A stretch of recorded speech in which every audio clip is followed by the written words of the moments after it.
Let's take a look at number 10 here.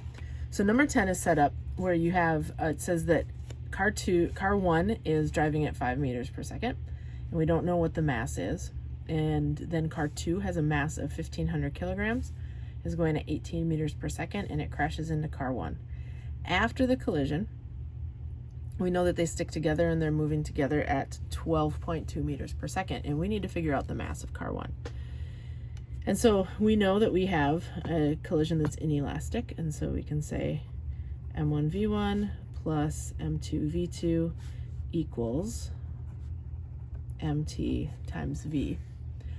And then one of the things that happens is we don't know m1, and we don't actually know mt either, but we do know that mt is equal to m1 plus m2.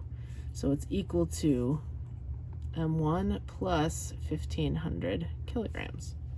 Now usually I'll keep the units in with what we're doing, but for this I'm going to take them out just to kind of, it's going to get to be some dirty algebra here. So we're going to go and get some numbers in here, and we know that m1 over here we don't know, but we know that v1 is 5 meters per second plus, sorry, I was going to take that out, m2 is 1,500 kilograms times v2 of 18 meters per second is equal to mt, and we know that mt is m1 plus 1,500 and then times 12.2.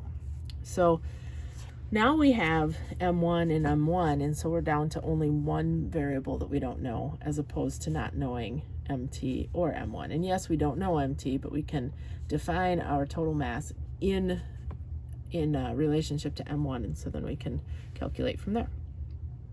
So let's clean this up just a little bit, and we can say that we have 5 m1 plus, when we take these two numbers, 1,500 times 18, we have 27,000 equals, and now I'm going to distribute the 12.2 on both of these.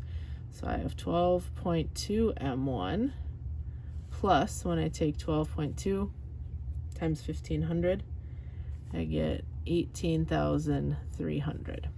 So we're cleaning it up a little bit as we're going along here. So then we have to get everything with m on one side and everything that doesn't have m on one side. So to do that, I'm going to subtract 5 m1 from both sides, and it'll cancel that out over here, and it'll give us 7.2 m1 on this side. And then I'll need to get the 18,300 over here, so I'll subtract that from both sides. And when I subtract that from both sides, that cancels out. And when I have 27,000 minus 18,300, I'm left with 8,700. And so now to solve for m1, I can divide both sides by 7.2. And so I'm left with that m1 is equal to 1,208.3 repeating. So we can just go through, we can round it to 0.3, and it's a mass, so we have kilograms.